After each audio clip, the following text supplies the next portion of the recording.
The story starts in a hospital where our MC is playing games, but he is bored of every game.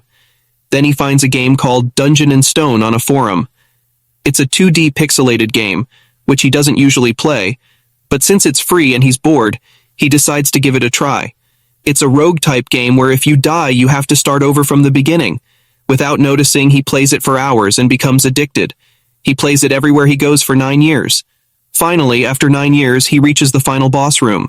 After opening it, he receives a notification that the tutorial is complete. Suddenly, a light emanates from the screen, and he is sucked into the game world. He opens his eyes and finds himself as a barbarian, standing in the coming-of-age ceremony where barbarians choose their first weapon before entering the dungeon. He is shocked and wonders what is happening. Suddenly, a barbarian near him shouts, "It's the game! It's Dungeon and Stone!" After hearing that, the barbarian chief arrives and asks who shouted. The MC points towards the player in fear. The chief approaches the player and chopped his head off and announces that he was possessed by an evil spirit. Realizing that if he stands out, he will die, the MC faces a problem. He doesn't know his name. If he doesn't go when called, he will die. He starts to think of an idea and comes up with a plan. If someone else doesn't respond within 2 seconds, he will act. After some time, a name is called and no one responds. So he goes up on the stage and luckily he gets it right. It was his name. Finally, he discovers his name is Andal's son, Bjorn. With his years of experience playing the game, he chooses a shield as his first weapon because it offers the most survivability. After everyone chooses their weapons, they select their leader, Venom's third son, to guide them towards the dungeon. Because everyone that have gone through coming-of-age ceremony will enter the dungeon. However, after some time they get lost on their way. They decide to choose another leader, Feneline's second daughter Aenar, but even she gets lost. Seeing their intelligence, the MC decided to help them and suggests her that they should follow other species to reach the dungeon gate. Aenar likes his idea, and they start following other creatures until they finally reach the dungeon gate. However, upon reaching the gate, the MC starts feeling fear, but he have no choice but to go inside because all the citizens of the city need to pay taxes starting from the age of 20, and failure to do so results in execution. Since he is a barbarian, it is impossible for him to find a normal job, and the labyrinth only opens once a month. So he has to go now, but his feet aren't moving because of fear. Then Aenar gives him some encouragement, and also thanks him for helping earlier. After that, he gathers his composure and enters the labyrinth. However, instead of transported to the start area, he is transported to an area with complete darkness. Just as he took a few steps, a trap set by a cunning goblin snapped shut beneath his feet. Pain coursed through his body as he began to bleed profusely. The goblin, reveling in its victory, shadowed Bjorn's every move, eagerly awaiting his impending demise. Aware of the goblin's presence, Bjorn feigned weakness and collapsed to the ground, his breathing shallow. Seizing the opportunity, the goblin threw a rock at him, testing to see if he was truly dead. Confirming his suspicion, the goblin approached Bjorn. But Bjorn, despite his injuries, mustered his strength and launched a surprise attack. In a fierce struggle, he emerged victorious, and the goblin's body disappeared. Leaving behind a 9th grade magic stone, a highly coveted and valuable item in this world. Yet, its worth was equaled that of a mere piece of bread. Despite his victory, Bjorn's wounds continued to bleed profusely, posing a grave threat to his survival. Desperate for aid, he forced himself to keep moving, dragging his injured body across the unforgiving ground. Hour after grueling hour, he fought against the encroaching darkness, his resolve unwavering. The brink of death loomed near, but he refused to succumb. Finally, a glimmer of light pierced the darkness, signifying an exit from the treacherous depths. To his astonishment, a party of seasoned adventurers emerged before him. Seeing his dire condition, they stopped, their captain demanding the assistance of their healer.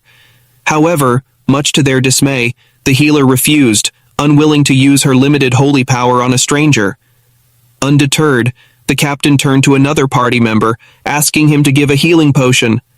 Reluctant due to its cost, the party member initially refused, but the captain, demonstrating his leadership, promised to repay the debt in due time. Relenting, the party member handed over the potion, and with careful precision, poured it onto Bjorn's injured leg. Unbeknownst to many, potions in this world inflicted a searing pain when used, making them impractical for use in the midst of battle. The healing process was arduous, but Bjorn endured the agony, his wounds slowly closing under the potion's influence. Grateful for their aid, the captain inquired how he had arrived before him. He wondered if there was a hidden shortcut he had missed. Bjorn, tell them what happened, after listening his explanation. The captain explained that such occurrences were exceptionally rare, happening only once or twice every 100 years. Bjorn couldn't help but reflect on his ill-fated luck. With their paths diverging, the party bid him farewell, and Bjorn resumed his exploration of the illuminated area. With a renewed sense of purpose, Bjorn ventured forth, his eyes scanning the surroundings for any signs of danger or opportunity. He knew that the light before him marked the beginning of a new chapter, brimming with challenges and untold treasures. Armed with his resilience, honed skills, Bjorn prepared to face whatever awaited him in this enigmatic realm. Little did he know that his journey had only just begun, and the trials ahead would test him in ways he could never have imagined. After his near-death experience, he kept running into goblins. They keep coming. At first he was nervous, but after some time, goblins are no threat to him, and traps are randomly placed in the open. The only problems were food and water, because the food he got from the deputy chief was lost when he was crawling on the ground. Only 2 days' worth is left, and the chief did not give any water, so he has to find it in the labyrinth. So he starts searching, and after some time, he finds the water, but there was already someone else there, but he left himself. After that, he drinks water and started counting the magic stones he collected, and there were 44 stones, and now he started to feel tired and started to feel sleepy. There are 2 ways to sleep in the labyrinth.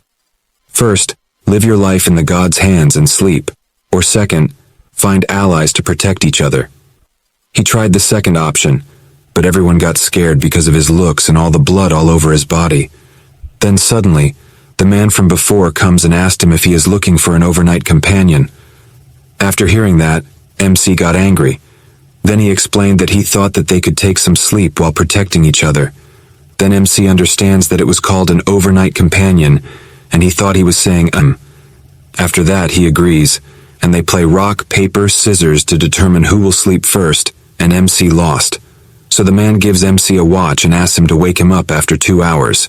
After 2 hours, MC wakes him up, and now it's his turn to sleep, but he can't believe in a stranger. So he pretends to sleep to see if that man does something, but he doesn't do anything. After 2 hours, they change turns again, but MC is frustrated because he didn't get a single minute of sleep, and he was so sleepy that his eyes closed, and MC falls asleep. Then suddenly, that man wakes him up. MC apologizes to him and offers him more time to sleep, but that man refuses. So MC takes his turn and starts sleeping. After some time, that man comes and attacks him with his hammer, but MC blocks it and says he knew that there is no one that kind in this world who forgives and does not take the offer to sleep. They fight, and MC defeats him, asking him why he didn't attack the first time he slept. That man answers that because he also needs sleep. Then MC asks why he attacked him, and the man answers that it's because of his stone, but MC doesn't believe him and attacks him again, asking once more. That man explains that it's because of his heart, and tells him that a barbarian's heart is used for new magical research and sold for a good price. After saying all of that, he starts begging to be let go. Everyone in this world thinks barbarians are stupid and naive. Most of it is true, but our MC is a human inside a barbarian. So he kills him and takes his items. He have many items, like potions. MC starts to think that after only a few hours since he came to this world, he killed someone, and only after killing a man, he is now living like a man. After that, he started to hunt again, and goblins started to come in pairs because it's the second day. But it's not a big problem for our MC. He hunts for 14 hours, but now he started to feel very tired and needs sleep.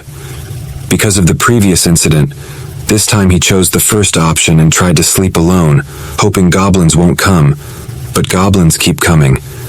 After some time he just closed his eyes, but a goblin attacked him and just missed MC's neck because of height. After that, MC becomes frustrated and decided to find another barbarian, But instead, he meets many humans this time who want to become his overnight companion. Maybe because this time he is looking good and didn't cover in blood. But he refused them all and told them that he is looking for another barbarian. Then one man tells him that it's going to be hard to find because most of the barbarians quickly go up to the second floor. Then MC realizes that it would be embarrassing for someone of their build to struggle on the first floor. So he starts to look for any race other than human to become an overnight companion, because every race has a special trait other than human. After some time of searching, he finds an elf. She was injured and afraid. Then MC goes there, and she instantly starts to beg him to let her live. Then MC tries to comfort her, but she gets more scared and says that even if he is a barbarian, let her live just once because she has a younger brother to take care of. Then MC starts to think about what barbarians do. So to make her let her guard down against him a little, he gives her some healing herbs and some bandages he got from the men from before, and asks her to treat her wound first while he stands guard.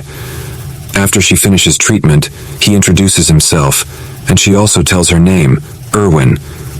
Then he asks her why she is so afraid of him. She tells him that he is a barbarian, and barbarians and elves had a very big war in the past, and now they are hostile towards each other. She says she doesn't care about this, and asks him to let her go. MC didn't know about it. All he knows is that elves and barbarians have a good relationship, so he does not know which timeline this is compared to the game he plays. Then he tells her that he also doesn't care about it, and asks her to become his overnight companion. I know it sounds weird. After thinking for some time, she agrees, but asks him to make an oath on his warrior's honor that he will not harm her, and she also makes an oath in the name of her tribe. Then both make the oath to not harm each other. Then our MC decides to sleep first, and she agrees. So he gives her the pocket watch and asks her to handle it with care because it's expensive. At first he thought that he would pretend to sleep for 10 minutes, but he instantly falls asleep. Then after 2 hours she wakes him.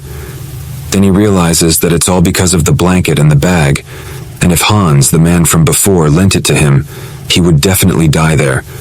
So he decides to lend them to her, and just like that, they both take a few turns, and now there are only 10 minutes left before the last turn.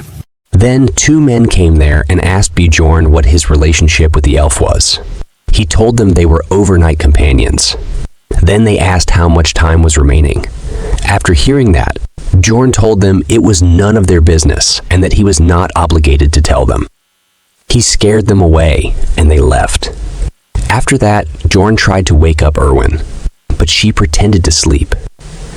Bjorn forcefully woke her and asked why she was pretending to sleep. She answered that if she got up, he would leave her because their partnership would end as soon as she woke up, and he would leave her alone. Then Bjorn asked her what happened with those 2.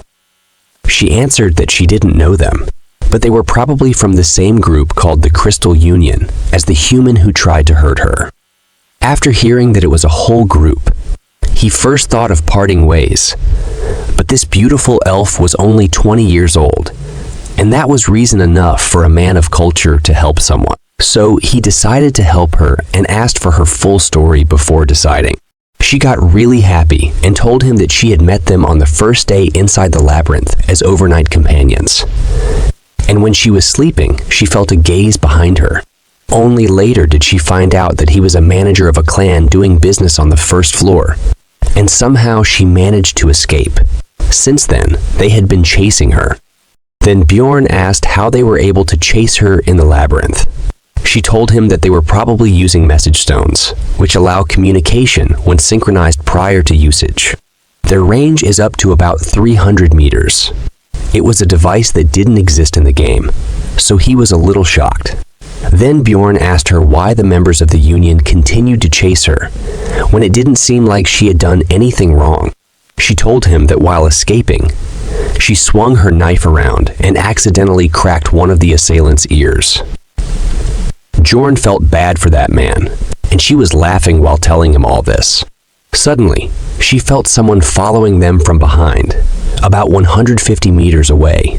It was an ability of elves they are born with, so they decided to increase their speed, but the distance between them didn't increase. Bjorn started to think about the risks he was taking and the benefits. Well, I think we all know the benefits of helping beautiful elf. So he asked her what she was good at. She gave a great answer fitting for the situation. She said that she was good at laundry and cleaning but bad at cooking. I just want to ask what is going on in her head at a moment like this. Everyone, what do you think? But just don't go overboard with it. Then he asked what she was good at during battle. That she was good at archery and could also use spirit magic, specifically flame element. Flame element is actually the rarest element in this world. Then he asked her if she had killed anyone before. She answered that she hadn't, but she could do it. Then Bjorn asked seriously if she would like to become his comrade until they got out of the labyrinth. He would take 90s, and she would get 10. He didn't even finish his speech, but she instantly agreed without any hesitation. So Bjorn decided to get rid of the pursuer because the distance between them was getting shorter and shorter. He decided to enter a dark area where they waited for the pursuer. After he arrived and started searching for them. Bjorn ordered her to shoot the arrow. She was a little nervous, but she shot the arrow and got a headshot. MC sure was smart. He didn't kill the man himself. Irwin was in a little shock, so he gave her some encouragement and started looting the men. There, he found the message stone Irwin had been talking about. After that, Bjorn checked the loot he got from the man he just killed. He had a pouch of magic crystals, 2 daggers, 1 potion bottle from his waist belt, and the clothes he was wearing, a leather top and bottom.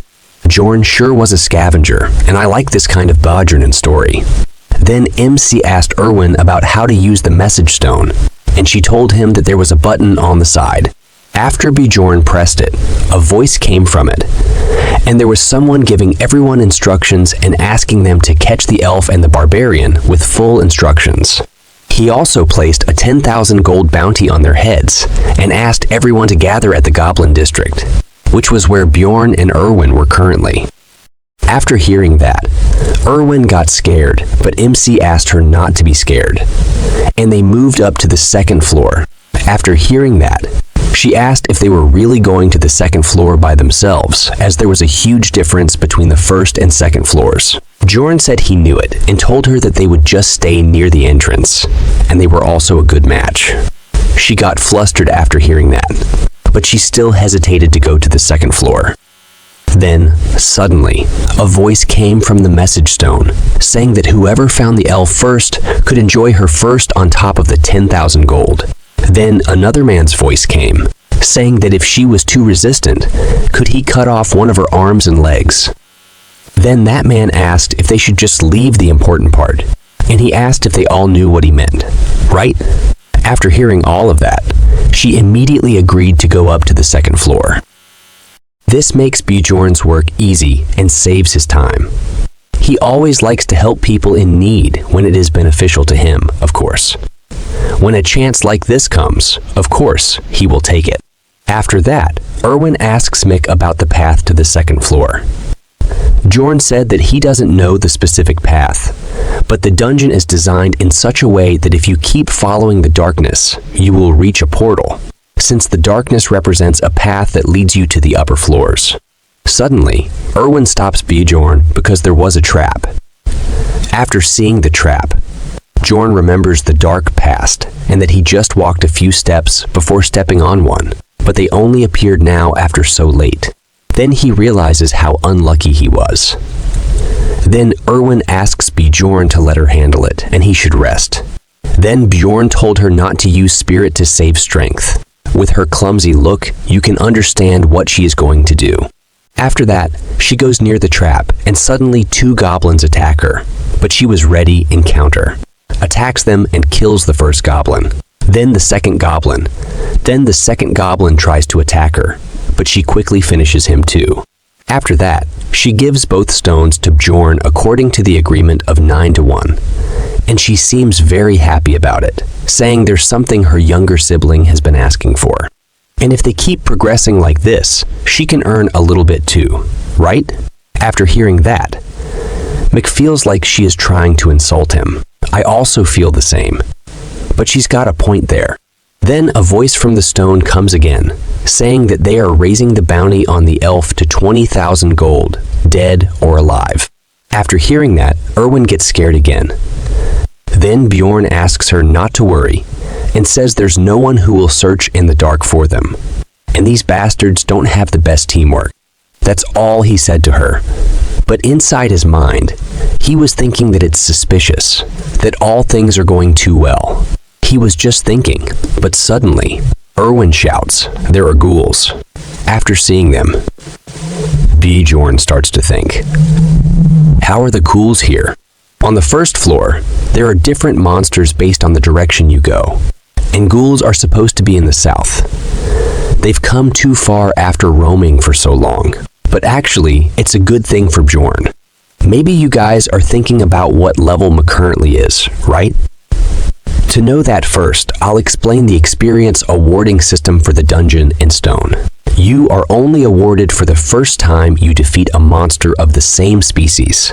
But if they are from a different rank, you can also gain experience. For example, if you kill a goblin and a goblin chief, they are both considered different species, and you gain experience from both of them the first time you kill them. Meaning you need to defeat as many species as possible in order to level up, so Mick is just level 1. And by the way, a personal question, I'm also thinking of making a similar game, but in 3D, of course. So can you guys tell me which platform I should create it on? The mobile version will have lighter graphics compared to the CC version. Also, tell me all your ideas about gameplay and everything else. And if you guys want, I can make another channel where I'll share my progress on it. Now, let's get back to the story. Irwin said she will handle it alone, but denied it, asking her to cover from behind. After Bjorn comes within a certain range of ghouls, they attack him. And why is their hair like melting cream on top of a cake? Well then, the fight begins. And it was a piece of cake with Bjorn's power and Irwin's artillery. After that, they keep walking towards the north until the 3rd day. Then Irwin sees blood on the ground, and it was not Goblin's blood. After following the blood trail for some time, they find a sandal. And I think everyone knows about the dark past of Mech. After seeing that, the portal was less than 10 meters away from his starting point, and if only he had gone in the other direction. Just how much bad luck does he have? Because anyone who opens the portal first to the 2nd floor gets 2 experience points. And as I told you before, you can only earn experience points 1 time from the same species, so it's very hard to level up. But you can earn these experience points every time the labyrinth opens, and it becomes a kind of race. That's why the team who saved Bjorn on the first day asked him about it. Thinking about that makes him very angry, and seeing him like that, Irwin asks him if there's something she did wrong. Then he says it was not because of her. After that, she comes to a conclusion that Bjorn lost his barbarian comrade here, so she gives him some sympathy. Bjorn gets confused, but he decides to ignore it, and they go up to the 2nd floor, the Goblin Forest. But their landing is not a smooth one, for Bjorn, of course. Irwin lands perfectly. After Bjorn recovers from this unfortunate experience, they look around, and there is no living being in a 50-meter radius. The 2nd floor is different from the 1st floor. While the 1st floor is like an underground maze, the 2nd floor is an open forest, and there are 4 gates in 4 different directions on the 1st floor, and each gate leads to a different place. But you can go to the 3rd floor from any of them. Just tell me, what's with the ghouls? Others look good, but ghouls look like ice cream is melting on their heads.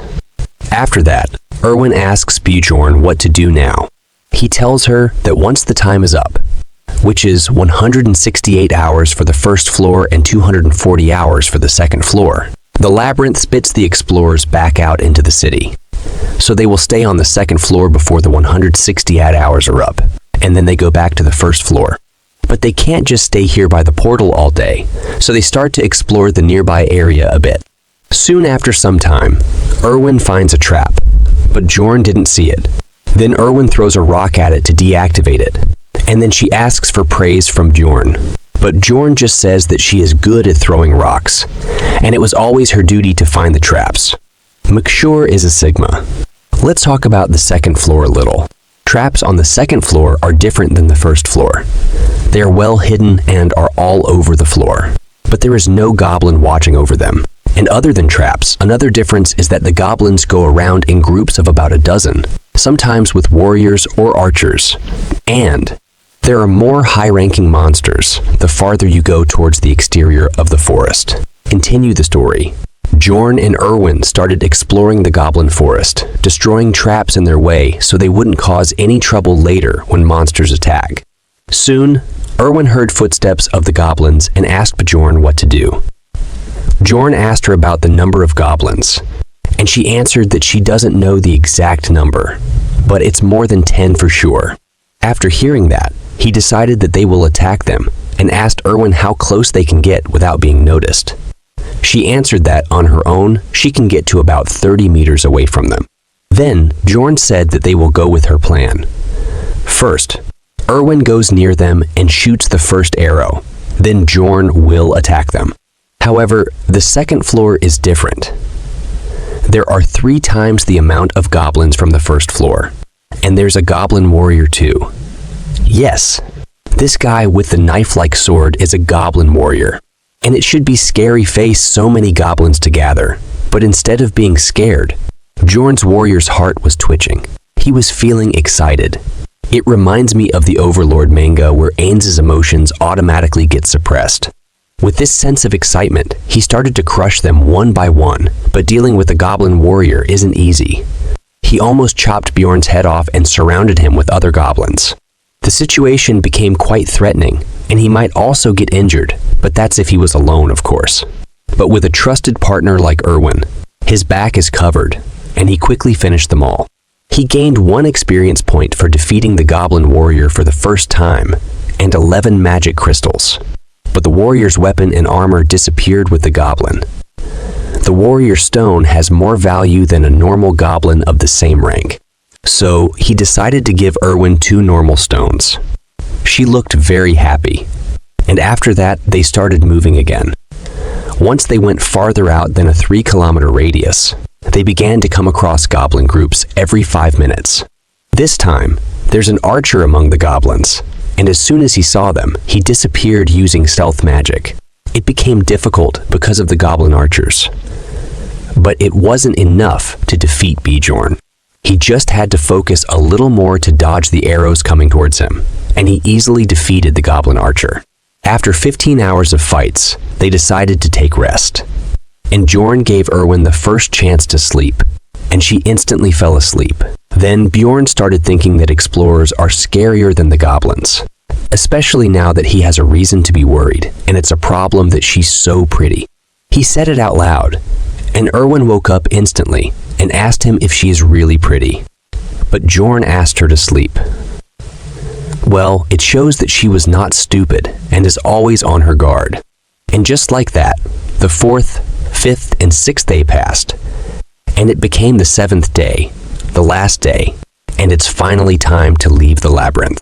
Bjorn told Irwin that it was finally time to leave the labyrinth.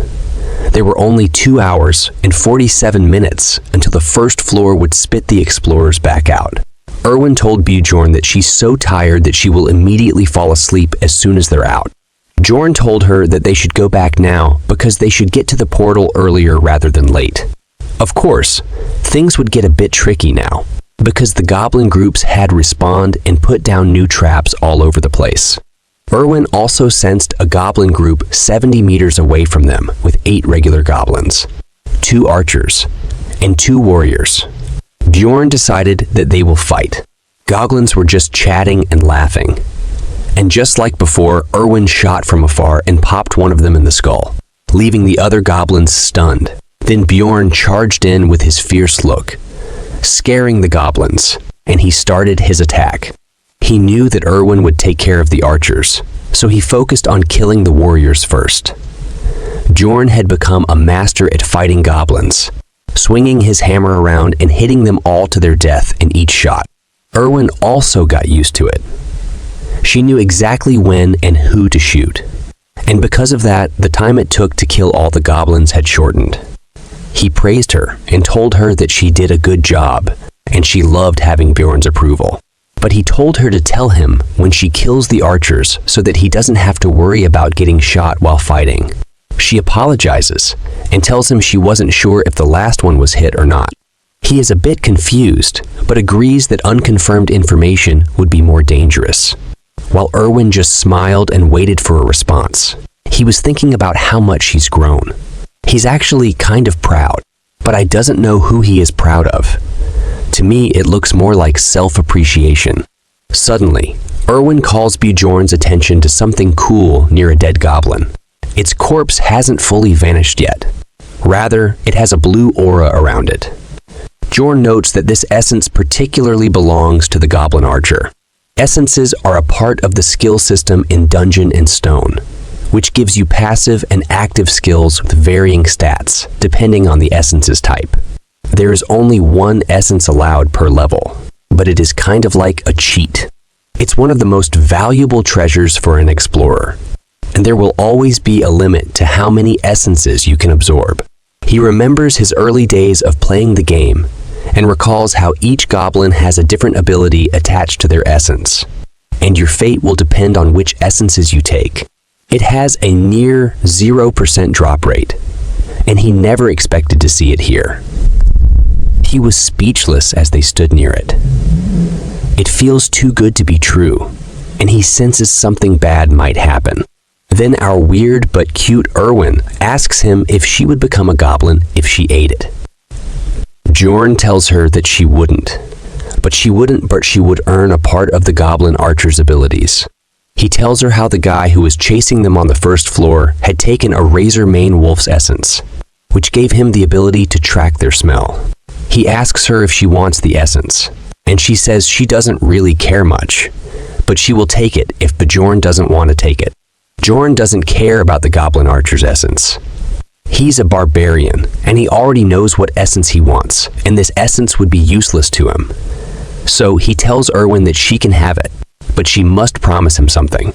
This is something he was originally going to tell her once they got to the first floor. But right as he was about to speak, they were interrupted by a man calling out to them. It's a group of explorers. He tells our protagonist not to move a muscle. Irwin asks him what he means and mentions that they were just hunting, but Bjorn knew the true purpose of these people arriving. He puts his hands on Irwin's shoulders and says she doesn't need to answer them. Irwin looks confused for a moment. Right then, Bjorn throws her into the goblin archer's essence, and she lands directly on top of the essence, and a bright light emerges from the essence, covering her. The man, who looks like he's from Naruto anime, starts screaming out of rage because Irwin ate the essence and is now fusing with it. He claims that the essence belonged to them. Irwin stands up and leans her back against Bjorn, thanking him for the essence. Bjorn knew that he would eventually run into people like these. People who wait until they see an opportunity to grab something from unsuspecting explorers. However, they couldn't do anything about it now that Irwin had absorbed it, and it was gone forever. Bjorn took a step forward and told them to come at them if they wanted a fight. He was confident, showing no fear as he looked towards them. He knew they were at a numerical disadvantage, so they needed to show confidence and boldness. That group started getting nervous, looking at the oversized barbarian with his hammer in his hand. He sure was intimidating. He told them he was ready for a fight if they wanted one, but if they were scared, they could back off. It looks like we're going to see some real fight very soon. But for now, we have to wait because that group decided to go from there. But before they left with a warning to Bjorn that they will come. After that, Bjorn and Irwin start running towards the portal, and Bjorn tells Irwin not to stop until she reaches the portal. She runs at the fastest speed she can while asking Bjorn if the four from earlier are gone, or whether they'd chase them. Bjorn remembers how they threatened him that he would get revenge for the essence, and even if they didn't follow them, they would probably end up in the same place, which confuses Irwin. Bjorn tells her that they were a party of 4, which is a good number for a second-floor raid. But they were loitering around the entrance, which means they were planning to go back to the first floor and leave the labyrinth, just like them. They were doing the same thing as them, and Irwin appreciates Bjorn's ability to think critically. Well, for others, he is a barbarian after all. As they run, Irwin senses a group of goblins 50 meters away from their location, and Bjorn says that they will avoid them. However, Irwin tells Bjorn that they can't run because the goblins are coming towards them. Bjorn is shocked to hear this, because the goblins hadn't found them once during the past few days. So how did they find them now? He wondered if this was a coincidence. So they decided to go in the opposite direction. As Bjorn made a quick turn, Irwin was agreeing with him, but suddenly an arrow comes flying towards her. Bjorn grabbed her by the shirt and pulled her backward, but the arrow wasn't from a goblin archer. She says she was going to dodge it herself, and Bjorn says that it's the guys from earlier who shot at them. He tells Irwin that they lured the goblins to their location, and they're waiting on the opposite side. They were planning to tire them out with goblins, and now they had no choice but to fight. He told Irwin to use her powers. She is confused as to what powers he means, and he tells her to use the essence's power that she had acquired by eating the goblin archer's essence. You see, every essence has its own special ability, and since Irwin had absorbed the goblin archer's essence, it would give her special powers. It would increase Irwin's stats in many ways, as you can see on the stat window. Alongside that, it adds a passive and active skill, which can be quite useful in situations like this. She had gotten a passive skill that made all her arrows poisonous, while also giving her an active skill that made her stealthy. Irwin tells him that she doesn't know how to use it, and he just looks at her and tells her that it's already working. Irwin begins to glow blue with the essence surging through her body. She can finally feel the powers of the goblin archer. Her active skill thief step was now in use. Bjorn looked at her and wondered whether the skills work just by willing them, or did they need to say something to trigger it. Meanwhile, Irwin is just enthralled by her new powers. He hands her his bag, telling her to keep it safe. He was going to handle the goblins on his own, and she can look for the guy with the crossbow. Irwin is worried for Bjorn because it would be too dangerous on his own. However, he doesn't care at the moment. He tells her that there is no time to think. He tells her to stay hidden, and when he gives the signal, she must kill the guy with the crossbow. There would only be one shot. After that, he runs into the forest towards the goblins without even telling her what the signal would be. After some time, he stops, because goblins were surrounding him from the left while rushing into the goblins headfirst. Bjorn notices how those guys haven't shown themselves since they shot at them with a crossbow. Early on, he assumed that they would show themselves once he killed all of the goblins, and he began the killing spree. Blood splatters were everywhere as Bjorn was killing the group of goblins. There were a dozen of them. 2 of the goblins were swordsmen or warriors, but there were no arrows flying towards him. There were probably no archers, or so he thought. But an arrow comes flying his way, so he blocked it with his shield, and he now knows there were archers too. Then he felt something pierce his back. It was a goblin with a dagger who stabbed him from behind. He threw the goblin off and bashed its head in with his shield. He was fighting the goblins to the best of his abilities. But he also remembered the crossbow guy was there too, and he didn't have Irwin to help him this time. The injuries were piling up as they were cutting Bjorn up. It was looking like the attack on Titans. But he didn't let up though, as he slammed his hammer onto the goblins and killed them all. They turned into smoke, and he realized that things were getting a bit too dangerous for him. Suddenly, 2 arrows shot in his direction at once. He had to dodge them, but he realized that they were both different markings. One belonged to a goblin archer, and the other arrow was from the crossbow guy. It was impossible to block both arrows, and now he had to pick and choose which arrow would be more dangerous to get hit with. So he decided to block the crossbow bolt, and as he blocked it, the goblin arrow had pierced through his elbow because he simply couldn't have blocked shots from both sides. His arm was wounded and bleeding, not to mention the goblin arrows seemed to have been poisoned.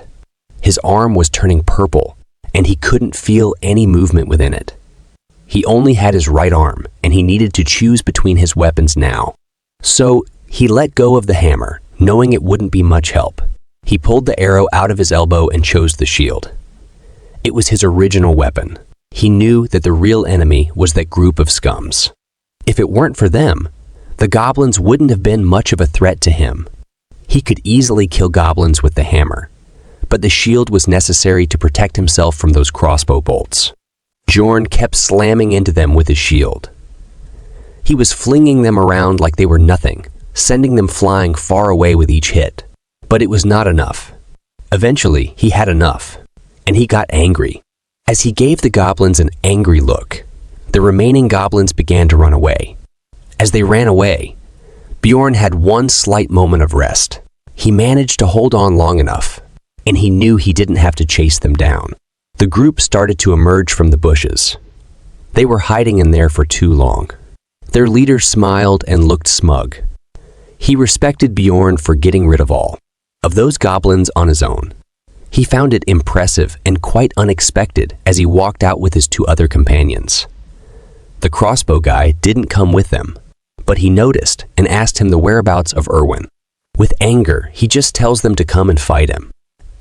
Then their leader says that it is truly impressive that he still has energy despite fighting all of those goblins. However, he was sure that Bjorn was severely injured by this point and gives him the option to tell him where Irwin is, and they would let him go. Bjorn smiles. He wondered if they thought he was stupid, but Bjorn, laughing, annoyed them, and they decided that they should fight him first and torture him later for the answers. He tells his crew not to let their guard down, even if Bjorn is injured. They were going to take this fight the same way as they would while hunting a giant monster. They decided to rush and attack Bjorn as he held his shield up, ready for their attack. But his situation was dire. His left arm wasn't moving, and he was going up against 3 explorers. He wondered whether Irwin found the crossbow archer yet, but he needed to send the signal now. But he knew that the signal had to be something unique, something that this world's people would recognize. He knew what he had to do. He smiled as he raised his poisoned arm up and showed them his middle finger. As he put his arm up, he looked very pleased with the signal. Well, it's a good one. What do you think will happen if Irwin got confused with it? As all of you know how clumsy she is. I also have a story, a dark fantasy one. So I just want to know how much darker I keep it. It is going to be similar to Remonster. But if I make it too much darker, I have to create another channel for it, or I release a novel with a darker version and video with a lighter version. Please tell me. Okay, let's get back to the story, guys. As Bjorn's middle finger was raised up high, his mind was racing and worried as he wondered if Irwin had recognized the signal yet, because she's far away. Of course, the red-hair man and his crew didn't know what this meant, and this confused them. While they were confused, Bjorn had no choice but to trust her. So he charged at his enemies with his shield. He rushed towards them, but their leader stopped him by slamming his sword against his shield. Feeling Bjorn's strength, he began to be undermined, so he called his samurai friend for help. While Bjorn was focused on him, the samurai came in swinging his sword, slashing at Bjorn's shield and pushed it out of the way. Bjorn could feel the power of the samurai warrior, but he knew that he couldn't back off. So he decided to be aggressive towards the samurai, but the samurai easily dodged his attacks. However, hitting them is not his original goal. He wants to distract them to make an opening for Irwin. In the midst of the fight, he couldn't help but worry about Irwin. He was worried that she might have been defeated by the crossbow guy. But as he fought, an arrow came flying from behind them. It surprised everyone because it was a crossbow arrow, and it was coming towards their leader. But it was blocked by the shield guy of their team. The shield guy told his squad to focus on Bjorn, and he would focus on blocking any of the arrows coming their way. Both of them rushed towards Bjorn. Bjorn stopped the attack of the red-haired guy with his shield, but he had no chance to fight against both at once. As the samurai guy ran towards him, ready for a killing blow, Bjorn knew what he had to sacrifice. So he protected his back with his left arm, though the poison had already made it useless for this fight. His arm had a huge cut on it now, but he exchanged it for the leader's head, slamming his shield into Redhair's face and sending him flying. So it wasn't a bad trade-off. The samurai guy tried attacking Bjorn, but he dodged it. Then an arrow came flying towards the samurai, and he was shocked. But the shield guy came and blocked it. But he didn't know that the archer they were up against had a fire spirit on her side.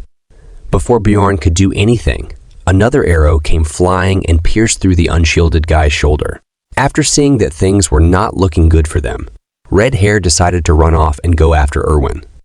Bjorn wanted to go and stop him, but he knew he couldn't risk going after Redhair, so he decided to trust Irwin to deal with him herself. He locked his feet into the ground and attacked the samurai guy with full force, but the samurai dodged it at a last moment. However, the samurai was not Bjorn's target from the start. He was aiming for the shield guy. Now, it was just Bjorn, and the samurai left standing. They clashed again, but Bjorn could see that the samurai was trying to buy time for Redhair to come back, so he decided to finish it in one shot, even if it was dangerous. He pretended to swing his shield, but instead he threw it towards the samurai's head, hitting him hard. But if he missed, it would become dangerous for him. Now, he grabbed the samurai guy by his collar, and Bjorn knew that he didn't have much strength left and was about to die if he messed things up. So he lifted him up and pulled him towards his face and literally bit his tongue out of his neck.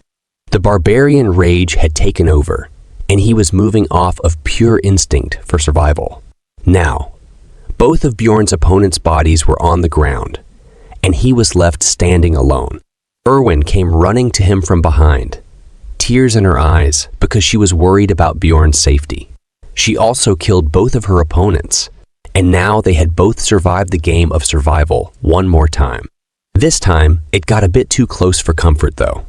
As Irwin saw how wounded Bjorn was, she handed him a potion, telling him to drink it immediately.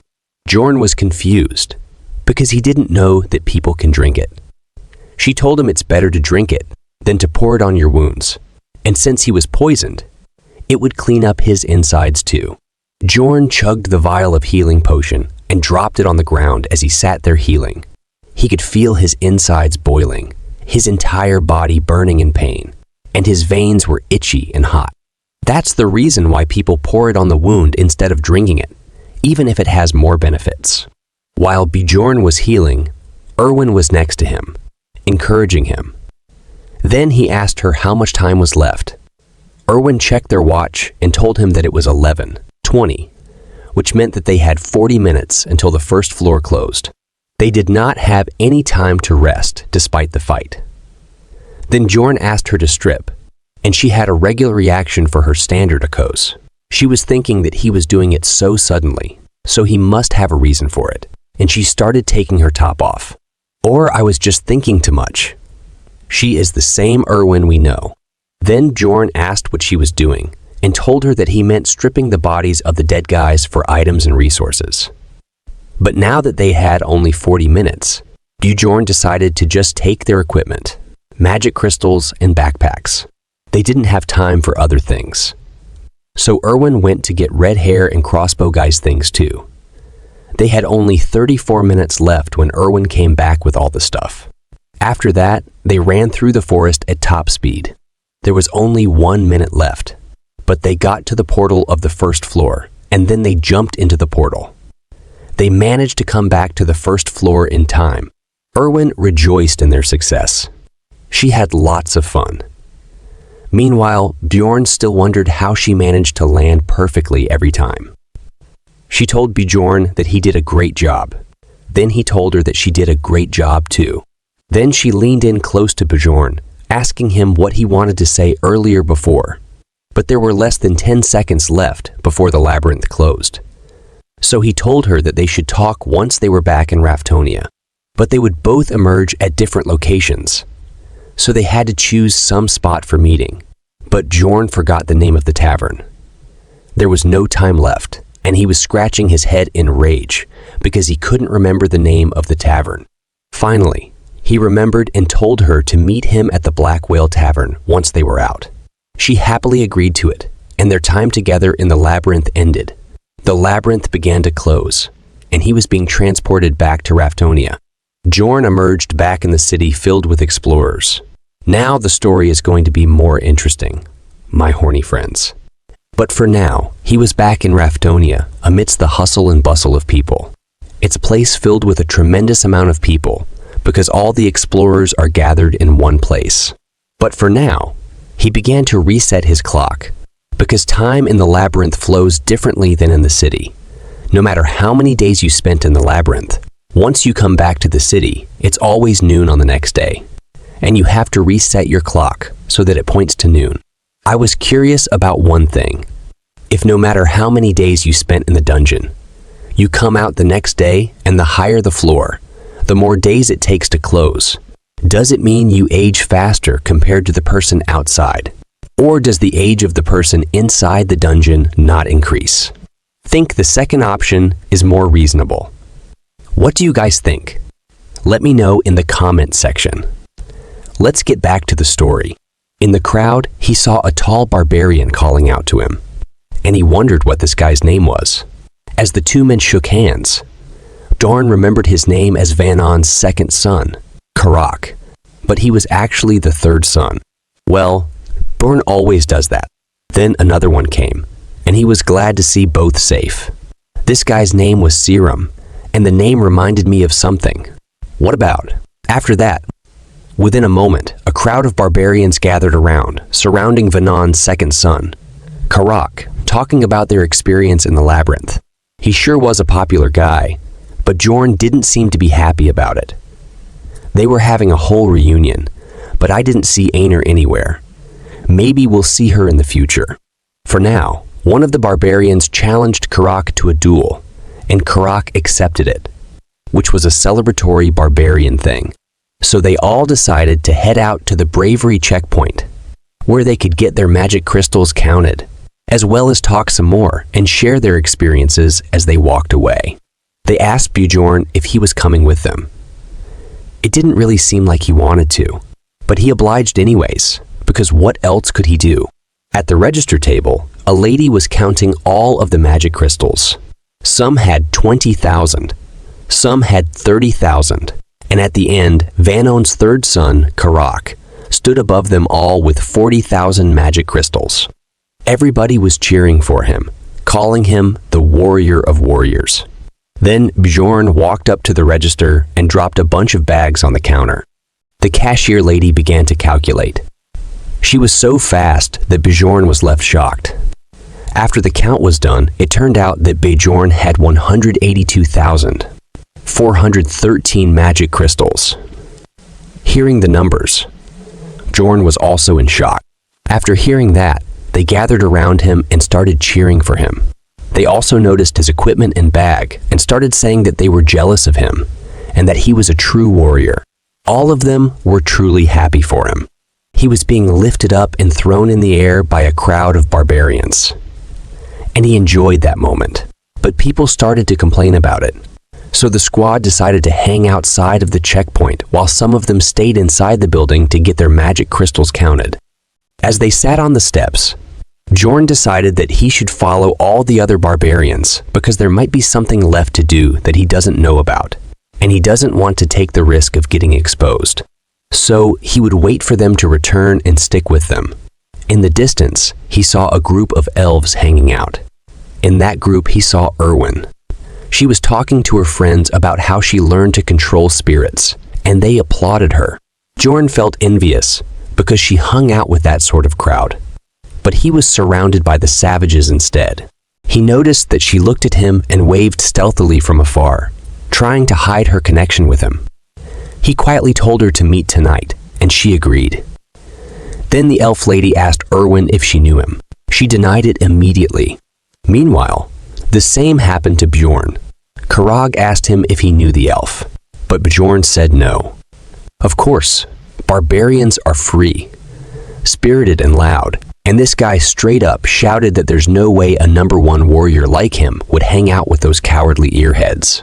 This pissed off Irwin's friends, and the mood became tense all of a sudden, but she didn't escalate the situation. Bjorn was annoyed, but thankfully, the rest of the barbarians came out of the building. So Bjorn got up, telling the other barbarians that they should leave now that everyone's here. On the way, he noticed a child calling out to his father. The child ran up to his father and hugged him. They told each other that they missed one another. This was also a feature in the Dungeon and Stone game. Anyways, there were moments of joy once you came out of the labyrinth. People would meet their families and friends. However, there were also moments where people would die, and the repercussions of that could be felt. A woman cries to her husband's companion, begging him to tell her where he is. But the companion can say nothing because her husband had died. Another moment happens where a woman is crying as a little girl innocently asks her mother where her brother is. These moments of agony and sadness couldn't be felt throughout the 2D game graphics. But now, seeing it in real life, his feelings were in chaos. After some time, the barbarians raised their mugs to drink the night away, pouring liquor down their throats like true barbarians. Bjorn thought these guys were going to do something important, and he was worried he might miss a necessary step of sorts. But they were just trying to get drunk. He was angry looking at them, wasting his time. So he slammed his hand on the table and told them that he had somewhere else to be. Karak was shocked upon hearing this. The whole crowd became angry when they heard this. It looked as if they would kill him because he is the protagonist of the night and he is leaving. But they let him go happily while still calling him the best warrior. As he walked through the streets of Rathtonia, he could hear the laughter and joy in people's voices. This place was peaceful, and he felt comfortable walking around. He thought that there were no monsters or humans that would harm him. As he looked around at stores, he felt the relaxation of being in a place that had rules and laws. In this place, even if he fell down on the ground, nothing would happen to him. Unlike the labyrinth, someone might even help him. Then he walked into a hotel to properly take a rest, then started thinking that this other world might be more barbaric than the 21st century Earth, but it was still peaceful. Then he got a room for himself so he could change and shower. All those near-death encounters in the labyrinth had made him realize that living in Rathtonia might not be that bad. After he came out of the shower, feeling refreshed, and now all he wanted was a comfortable bed to sleep. But thoughts of his home were rushing through his mind. He still wanted to go home, even if there is no one to greet him at home. As nighttime approached, Bjorn woke at 9 at night, feeling fully refreshed and relaxed. He remembered that he came out of the labyrinth at noon, so he must have slept around 4 to 5 hours. It was now time to go meet Irwin at the Black Whale Tavern, but an old man told him that the Black Whale Tavern was sold off 10 years ago. Bjorn was shocked to hear this. Then the old man got more into detail. Apparently, the son of the original owner got into gambling addiction, ending up costing him the tavern, so the name and the owner both changed. Bjorn kind of expected it, but the game's version of Rathtonia must have been years behind this one. Then he asked the old man the new name for the tavern. The old man told him the new name. The tavern was now called Python Path, and Bjorn had arrived at the place ready to meet Irwin. After seeing it, he wondered that the Black Whale Tavern used to look much different from this place in the game. He was glad that at least he can read this world's language, so he had to go to the library to fill his missing knowledge of this world.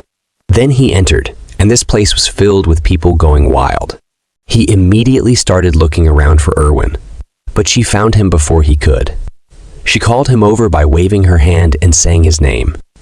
However, he noticed the elf lady from earlier was also there. The short-haired woman stared at him angrily, saying that he is the barbarian from earlier. He introduced himself as Jandal's son, Bjorn, and asked her who she was. She said she's the older sister of Irwin. Then Bjorn said that her name couldn't be older sister, so she just told him to call her Teresa. Then he remembered that Irwin's last name was Teresa, so this lady was trying to keep her real name hidden. He asked her reason why she was there. Then she stood up and slammed her hand on the table. She asked Bjorn why he called Irwin to such an inappropriate tavern like this last night, and then stood her up. making her stay the night out. And now he is asking what her purpose here is. She insults him, calling him a thick-skinned barbarian. Then Bjorn asks her what she means by it. Then she replied and said, "Are you trying to play dumb?" After hearing that, he got confused and asked Irwin how much time it has been since they got out from the labyrinth. She answers him that it had been 30 hours. Bjorn was feeling like an idiot right now. First, he thought it had been 4 to 5 hours. But nope, it had been a whole 30 hours. He realized the reason why he felt so refreshed after waking up. It was because he slept over a day. Seeing Irwin, he was feeling sorry, so he apologized and told them that he overslept. After hearing that, both of them were shocked, especially Irwin's sister, to see a barbarian apologizing. After that, in shock and embarrassment, she asks Bjorn why he would call Irwin. Bjorn could have given many long reasons, but he said he had no obligation to answer her. She can ask Irwin if she wants and piss her off again. She says he is just a beginner, and then Bjorn replies that she should throw away that kind of attitude unless she intends on taking care of Irwin all her life. Then she calls him a savage and slams a huge bag of 350,000 magic stones on the table. After seeing it, he feels like he is in K-dramas. Bjorn just stared at the stones, and this made Irwin's sister wonder why he wasn't taking it. She knew that he had a different reason for asking Irwin to meet. Does she think Bjorn is Johnny Bro or something who accepts any types of payments? Bjorn looked at Irwin and asked her if she agrees with her, but she doesn't know what to say. At least for a moment. However, Bjorn tells her that the deal for giving her the essences was that she'd help until he got the amount he wanted. After hearing that, Irwin was a little disappointed. Then Bjorn told her that they would also split the rewards 50-50. Irwin was overjoyed at first, but suddenly she realized something and asked for Bjorn's forgiveness because she wouldn't be able to go labyrinth exploring with him anymore. This made Bjorn wonder and puzzled because he thought that they were a really good and pretty compatible duo. Then her sister explained that she comes and explores the labyrinth with her from now on. She said that they were just following tradition and letting her go alone since it was her first time. However, she never intended on letting Irwin explore the labyrinth on her own. Bjorn now realized that she already had someone to accompany her through the labyrinth, and he was jealous of people with personal connections. Then she pushed the bag further towards him and said that if he understood, he should just take this pouch. But Bjorn stopped her and said that it was a result of splitting the essences in half. She responded that this was indeed because it's the loot they got together. But according to Bjorn, the bag was still lacking 280,000 stones because the promised share was 9-1. She smirked and slammed another bag with the remaining 280,000 stones on the table. He realized that this woman just tried to con him, and he kind of gets why the barbarians hated elves now. He immediately told her to get out if she is done here, so that he and Irwin can get on with the remaining private matters they needed to talk about. Of course, she wasn't going to move, but Irwin poked her on the elbow and told her that while she appreciated her coming here with her, she should go now. She wanted to thank Bjorn and say her goodbyes. This was one of those weird moments when you realize your younger sibling isn't a child anymore. However, she retaliated, pointing her finger at Bjorn and asking him to swear that he won't sleep with Irwin. If he agrees to swear, she will leave immediately. Irwin was embarrassed and shocked that she would say that out loud. Meanwhile, Bjorn wondered if that meant that all the other options were still on. She told him to swear. It didn't mean anything to him, but he swore on his warrior's honor. But Irwin looked most disappointed. After that, she decided to leave, but she still had something else to say to Bjorn. She turned around, thanked him for saving Irwin and keeping her safe in the labyrinth. Irwin slammed her head on the table in embarrassment and was worried that she might have upset her sister. She had never spoken up for herself like this before, and if she was mad at her now. Bjorn told her that she didn't look angry because she was smiling and told her not to worry about it. Irwin remembered and apologized to him that they won't be able to be a team again because she had made up her mind to work with her sister a long time ago. He told her that she didn't need to apologize. Bjorn was a considerate and rational guy. Even he wouldn't have rejected the offer either if some high-level elf offered to carry him. Then Irwin pulled out another bag of 63,000 magic crystals. These were from the loot that they got from the redhead and the crossbow guy, and she had already taken her share, so this was all that was left for him. She also told him that she left the 2 backpacks that she took off at her place, and there were a bunch of things there. So she invited him to take a look for himself tomorrow. Bjorn was surprised that she knows what he wanted to ask without him mentioning anything, but he was disappointed that he already had to give her up as his teammate. Then Irwin asked the last question, and she asked him how she should repay him. He was confused. Then she explained that she had told him that she would repay him for helping her. This is the reason why her sister made him swear that he wouldn't sleep with her. For a moment, Johnny Bro took him over. However, he just told her that he couldn't think of anything at the moment and then asked her if she wanted to eat anything. She told him that she wasn't hungry, so he decided that he would just order for himself because he was starving. This brought an idea to Irwin's mind. She said that she wanted alcohol. She hadn't taken a sip of alcohol yesterday because she wanted to drink the first return drink with him and truly celebrate with him. Bjorn remembered that return drinks were a culture in the game, especially for elves who only lived in their shrines until they were adults and put huge importance on the first return drink. He said that he was glad, but Irwin leaned in closer and told him that he's supposed to say thank you, and he said thanks to her. Irwin was happy. She told him that they went through so much together in the labyrinth, so it was a given that they share their first return drink with each other. She said that this is probably not his first return drink though, but he says that it was actually the first time he was going to have a return drink. She was surprised to know that he was serious when he told her that he was only 20 years old, which is the same age as her. She had initially thought that he might just be joking.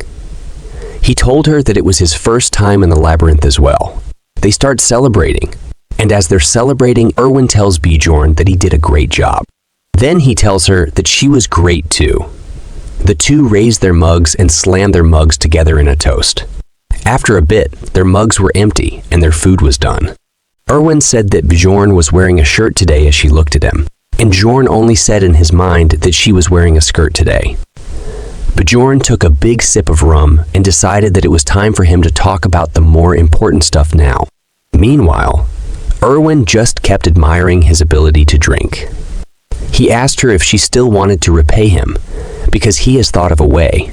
She asked him what it was, but he said he couldn't tell her here, because he feared that the security would come after them. She blushed and looked at him and asked him if they should head up to his room. After they went to the Bjorn room, outside of Bjorn's door, moaning of a woman can be heard from inside. Inside, Bjorn told her to spread wider. He was sweating as he tried hard. As she moaned and screamed louder and said to let it go, he was just scratching her shoulder to check her stats effects.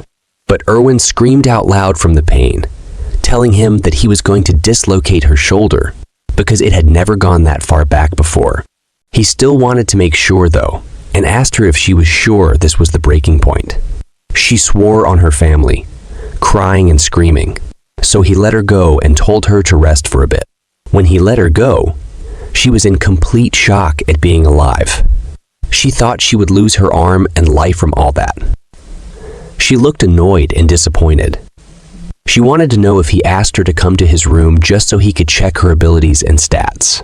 Then he said that ability use wasn't allowed within the city, and he really wanted to check the difference in her body after the essence. But in reality, he wanted to check the difference between the game and real life. He did this because Dungeon and Stone was not a user-friendly game. There were 3 main stats: body, mind, and ability stats. However, there was a plus icon on the side of each of the main stats, and when you press it, there are thousands of detailed stats.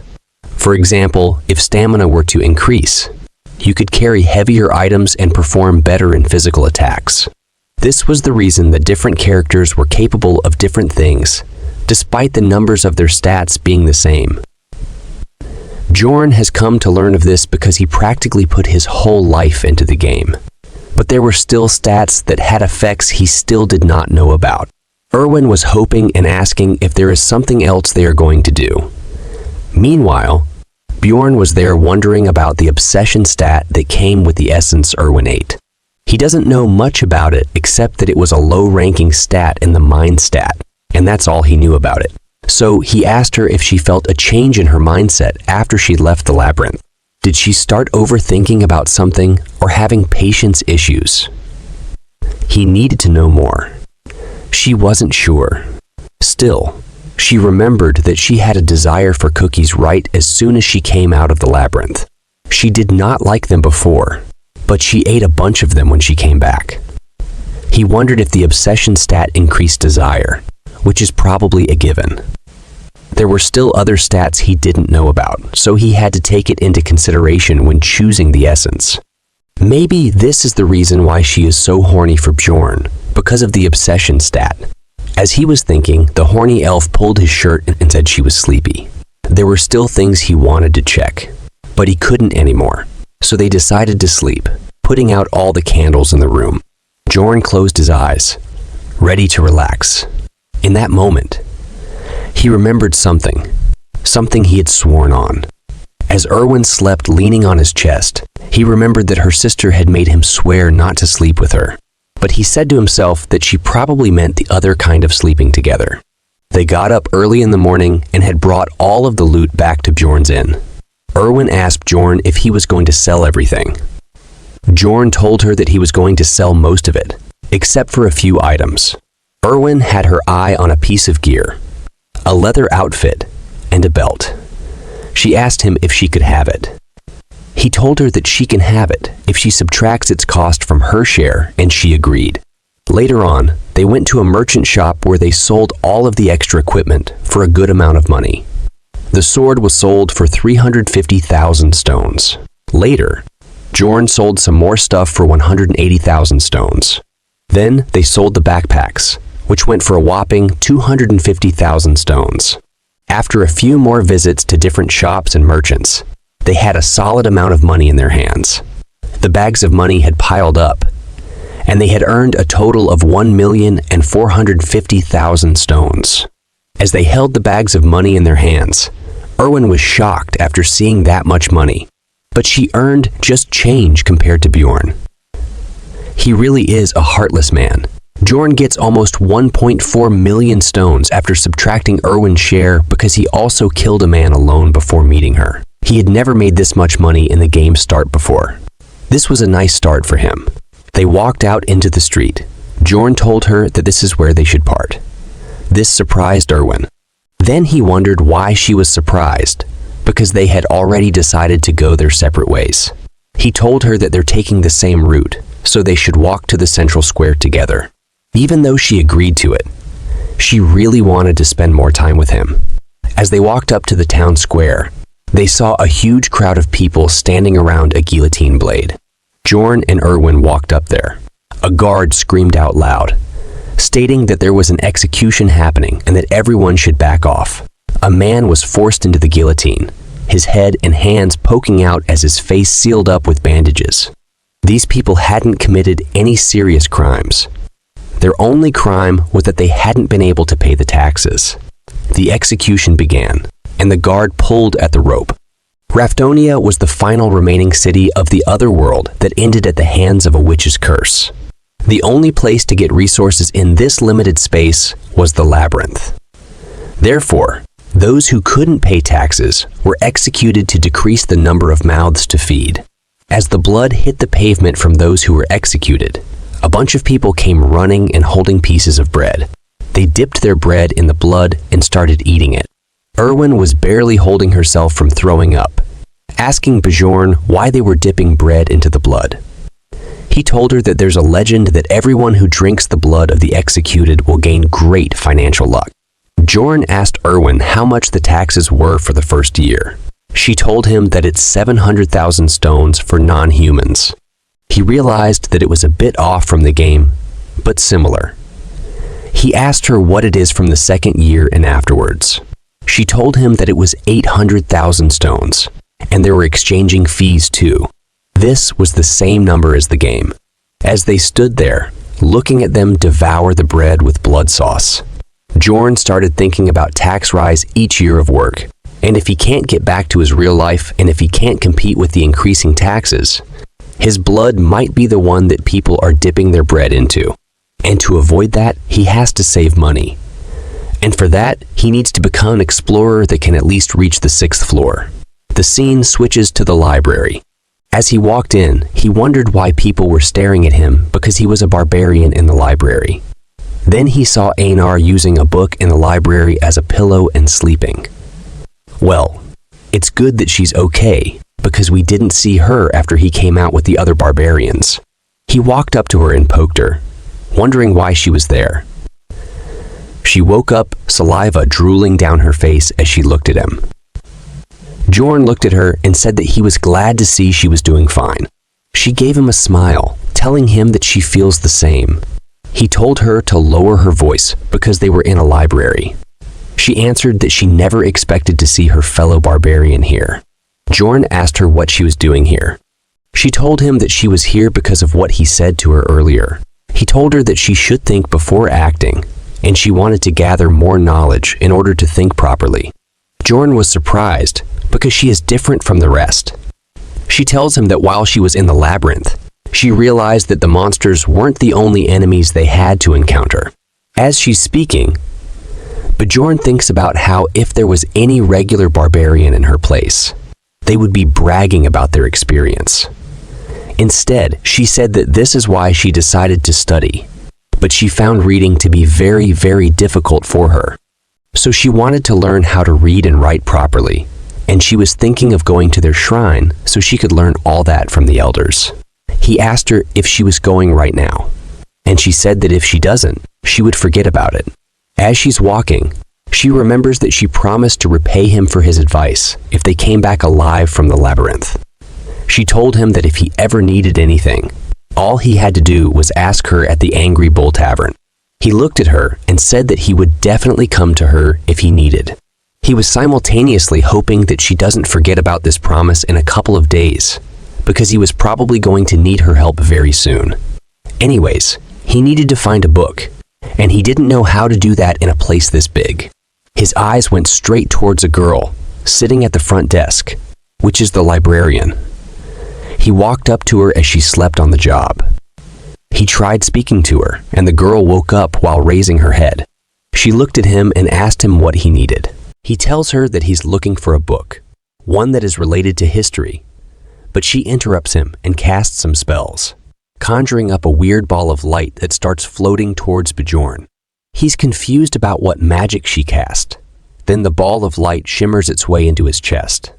Jorn is unsure of what changed because he doesn't feel any different. The librarian tells him that now he can find any book that he's looking for in the library. She also tells him that he's allowed to borrow any book, but he has to put it back where he takes it from. Bjorn tries to ask for details about the magic, but the librarian already becomes the Sleeping Beauty. After that, he walks around in the library. He quickly realizes how the magic works. It's quite simple. All he has to do is walk around, and the book he wants to read would shine. Now he understands why there's only one librarian in a library this big, and she still has time to sleep. After that, he starts reading books. The first book, titled The Fallen World, talks about the history from thousands of years ago, where no living beings could live due to a witch's curse, and the last remaining fortress, Rathtonia, was the only place that managed to avoid the disaster. The royal family opened up a dimension for the people who were starving to death because of limited resources. That became the labyrinth. This was similar to the game's prologue. He already knows it. Then the second book he read was Alchemy's Basics. It talks about how magic crystals from monsters can be made into bread, water, steel, and such. They are literally changing the atomic structure. Isn't it too much? Well, it was also too much for Bjorn to understand the theory, so he just memorized it for now. After that, the next book was Is Sacred War 3. It talks about how the barbarians and the elves come to hate each other. The fourth book he really wants to read about was The Evil Spirits of the Abyss. The evil spirits refer to those people who had come from different dimensions and had possessed other people's bodies. This was technically correct, but it doesn't describe why it happens.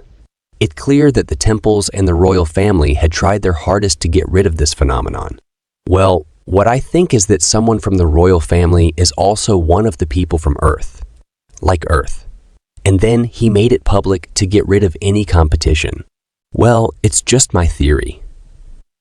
He learned one thing from it, and that is, as long as he didn't say any of the forbidden words, he would be pretty much okay.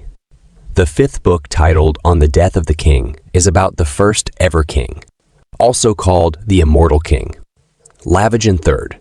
It talks about how he died over 150 years ago. Basically, he lived for thousands of years, since he was the first king, and I think it's also related to evil spirits and my theory. The game's story started after his death. So that means Bjorn was 150 years after the game timeline. This is why his knowledge of the game world kept contradicting the reality in this world. Previously, I think I said it was a 10-year gap, but it was actually a 150-year gap. After that, he moved on to the book about the dimension's instability of observation records. While reading this book, Bjorn had a realization that this might be the book that the blondie who had saved him had read. This book mentions a theory that says entering a portal in the moment that it was closing could have something to do with that instability. Perhaps that is why that happened to him. That made him feel depressing, because he had no one else to blame but himself for the torture he had to go through. It had gotten dark outside, so he decided to read the rest later. After that, he goes back to his room and thinks about how it had been 3 whole days since he had left the labyrinth.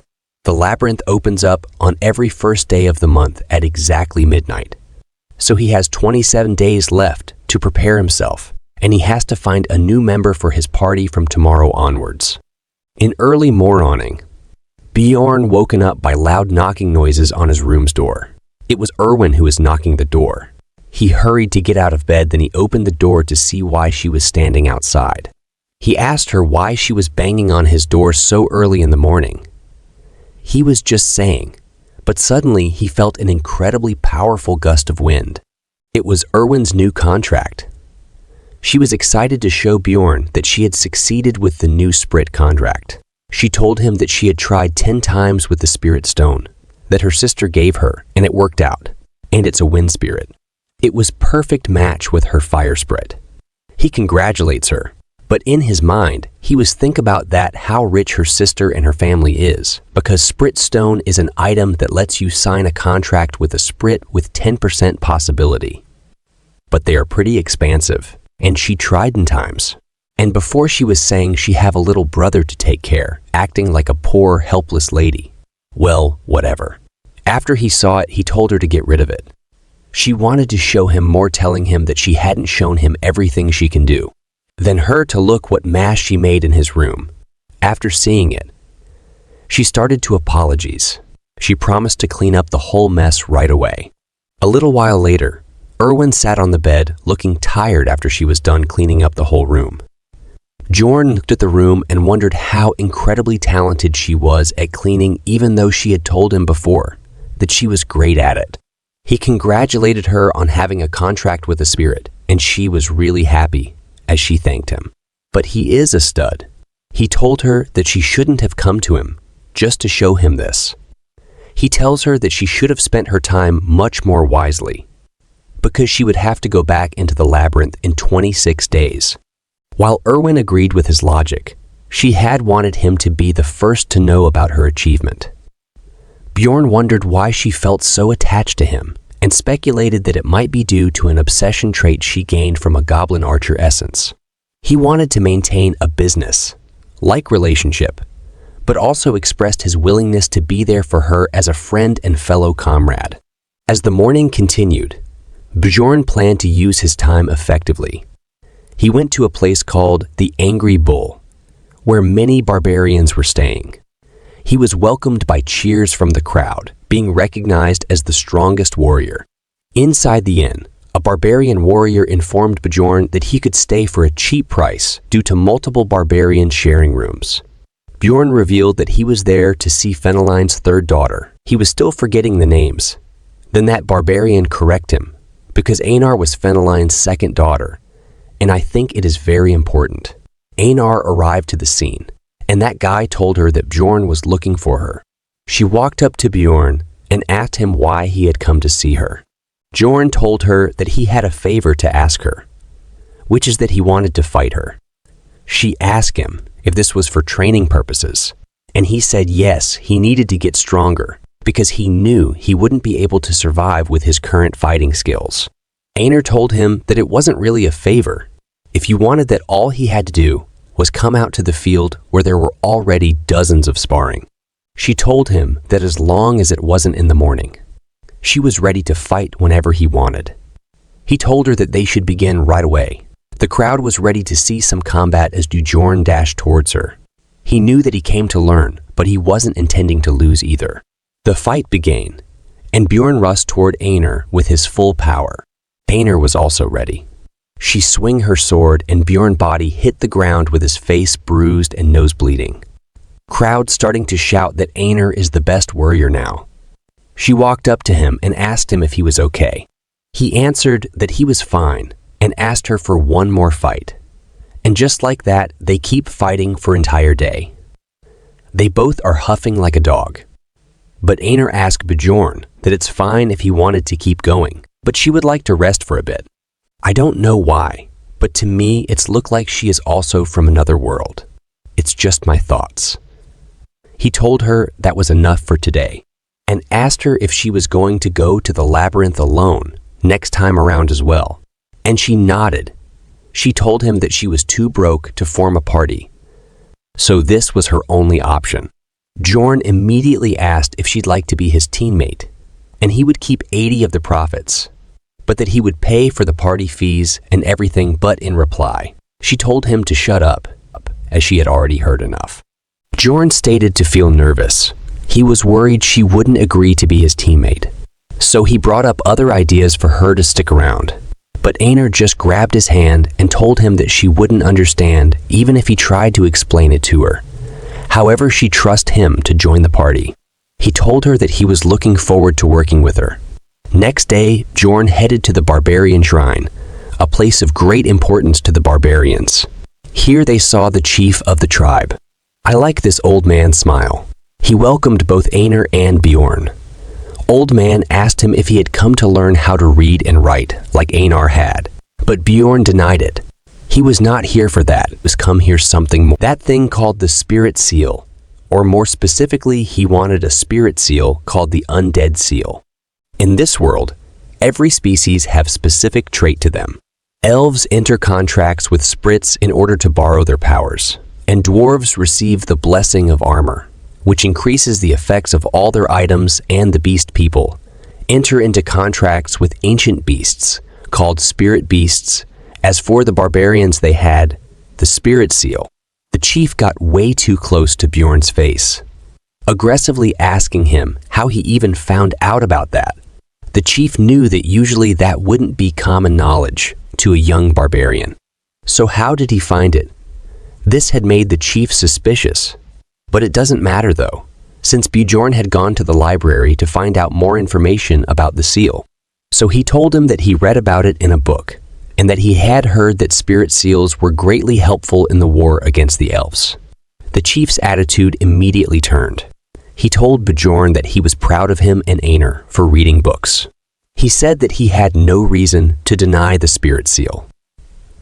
Bjorn immediately wanted it, but before he could even finish his sentence, the old man told him the spirit seal would cost him 800,000 stones, as the chief looked almost giddy, knowing that Bjorn could never afford that. He looked at him like an accomplished person, almost as if he had won this scenario. Bjorn told him that he would pay for it, surprising Aenar on how he could even afford that, because she was not there when Bjorn's stones counted. This was a careful plan by Bjorn, you see. Spirit seal was difficult to obtain at the start of the games because of its prices, especially because the higher your rank would get, the rarer the ingredients he would need on top of the already large sum of money. But now he have money. He dropped 4 bags, one bag, which had 500,000 stones, and the other 3 bags had 100,000 stones each. The chief was shocked this time, and he asked Bjorn about where Bjorn got that much money. But Bjorn had already thought of a reason to tell him. If the old man didn't ask, Bjorn would have been disappointed. So he began to tell him a story that he would love. About an injured elf that he found on the first floor. He told the chief that he used the elf as his slave and used her to acquire as many stones as he could. Then he fed her a essence and got even more money from her sister as payment. Those elves were completely helpless against the might of Jorns. Well, it's actually true if you look at it from other perspective. Old man liked it as he laughed out loud, claiming that he hadn't laughed this hard in years. What's more, a whole group of barbarians came around to appreciate his act, and Jorn liked the attention. Nonetheless, the old man had a reward for him. He liked Bjorn's story so much that he gave him 2 coins, each one worth 100,000 stones. So he made 200 zero stones by just telling a story. Jorn raised his fist in celebration, letting the barbarians hear what they wanted. He loved the attention. He felt good inside when they gave him compliments. Let's learn a bit more about the spirit seals. You see, spirit seals are strengthening techniques. They make the body absorb the essence of magical ingredients and give the body a special power. The barbarians had a ritual of tattooing babies when they were newborn while their souls are clean, so that the soul pathways are still visible even as adults. This why all barbarians are tattooed. And here I am thinking that because they look cool with them. After that, as he sat in front of the shaman, guiding him towards the path of the spirit seal, he received one last warning. The shaman told him explicitly that there was no way out of this once he received this spirit seal. He cannot receive another kind of spirit seal if he chooses this path. Bjorn had accepted it. This undead seal is the essence of a tanker barbarian. So the shaman began the process by raising his needle at Bjorn's back. He knew that this was the right choice. He had played the game too long to not know this. Red rays of light began to pour out, entering the tattoos on Bjorn's back. He was starting to feel it. He felt it on his back, and then he felt it through his entire body. The pain was overwhelming. It hurt so bad that he wanted to scream. But he had to endure this every time he wanted to upgrade his spirit seal. After long pain, he activated the first level of the seal, and his natural regenerative skill had increased greatly. He thanked the shaman for the seal, but got shaman shocked after hearing that, and start laughing, because this was the first time a warrior thanked a witch doctor. Bjorn was confused about why is he laughing, or did he did something wrong. Bjorn quickly started walking out before the shaman start getting suspicious. The morning was here, and Bjorn headed out to the commercial district to buy necessary equipment. After training with Aenar for quite a long time, he had learned that he definitely wasn't fit to be a swordsman. His plan was to only use shield techniques after a point. So building proficiency in swordsmanship would be pointless. This is why he was looking for a one-handed blunt weapon. The shopkeeper showed him a large collection of blunt weapons that barbarians prefer. These were good-looking weapons that Bjorn knew would fit a barbarian's taste, but he asked for a more normal-looking one. The shopkeeper handed him a simple bronze mace, which immediately caught his eye. It was a small mace that cost 220,000 stones. After that, he did some more shopping, buying himself a custom fit helmet and a half armor plate that fit him perfectly as well, which cost him 530,000 stones. Now he was left with only 50,000 stones. A lot of time had passed since he had left the labyrinth, and his daily routine eventually set itself. He also met Irwin every day. He would wake up at 7 in the morning and get some breakfast with Irwin. Then he headed to the library and read until afternoon. After that, he always ate lunch at new locations, just so he could gather information that wasn't readily available in the books of the library, listening to adventurers speak. At around 5, he would make his way to the end where the barbarians were living, and he would train there. By the 7th day of training, he started to go up against different barbarians, testing out his strength against the lot. There were no techniques or systematic combat skills involved in these duels. It was just a fight with your instincts, and that was good practice for the labyrinth. After regular training, he had become strong enough that he could even win against Aenar sometimes in duels. During the duel, She would compliment him on his skills improving.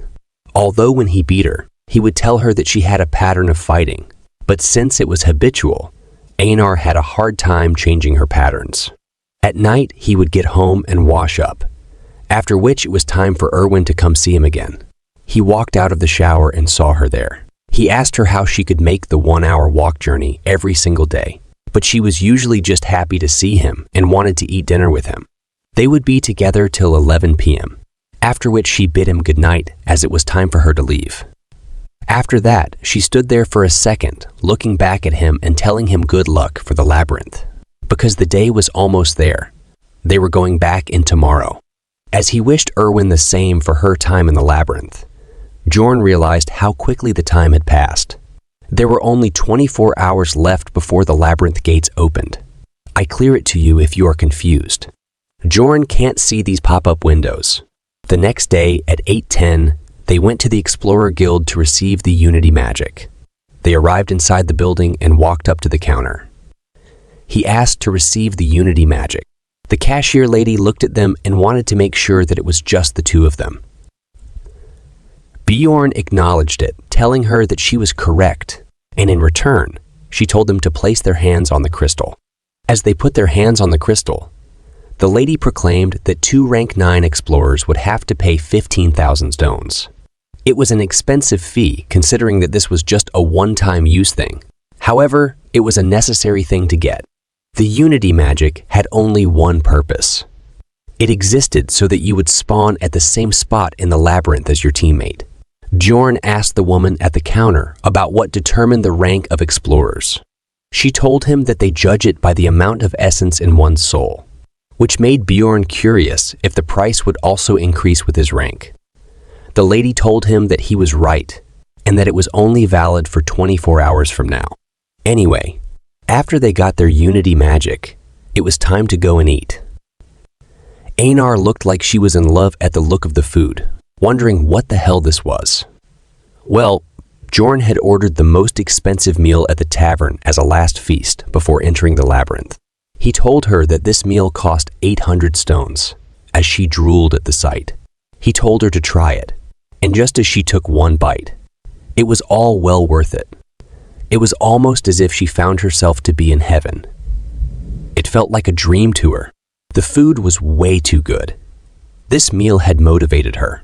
She wanted to work harder from this moment onward so that she could earn a lot of money and get this meal every day. This makes Bjorn think about what she is eating until now. After that, at midnight, there were only 10 minutes before the labyrinth would open.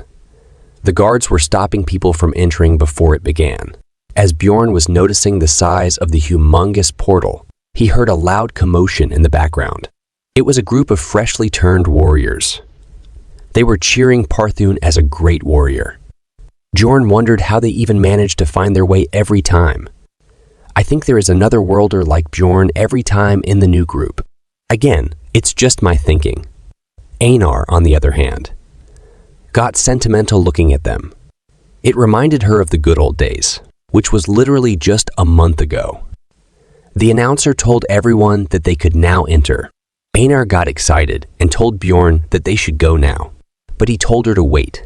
Instead, he was trying to explain how an unstable portal could help them spawn closer to the second floor's gate. But she just told him to shut up about it and tell her what to do once it's time. After all, she had blind faith, and she knew that she was too dumb to understand his explanation. There was only 1 minute remaining until the gate closed, and she got a bit nervous that they weren't going to make it in time. Bjorn noticed how much smaller it had gotten than how it initially started. It was about the same size when he first went into it. As well, he was just waiting for the guard to say that it was about to close, which would be his cue. That's when he heard the guard scream out that the gate would close soon, and Bjorn was ready. He told Aenar to go, and the two began to dash towards the gate. It was time for them to enter, and even though the guard tried to stop them, telling them it's dangerous as they passed through the gate, they had found themselves in complete darkness. As Bjorn opened his eyes, he knew that he was right. Bjorn was right. It was the dark region of the first floor, which made Aenar panic because she couldn't see anything. He came prepared, though. He had brought torches with him this time. As he entered, he saw a large concrete slab, which made Aenar a bit confused as she asked him what that was. Bjorn explained that this was a monument, which they can use to open the portal gate to the second floor. This time around, they weren't going to stick around on the first floor at all. They were going to the second floor immediately. You see, beyond the barbarian, Bjorn was an expert gamer, and every pro needs to know how to utilize and exploit bugs.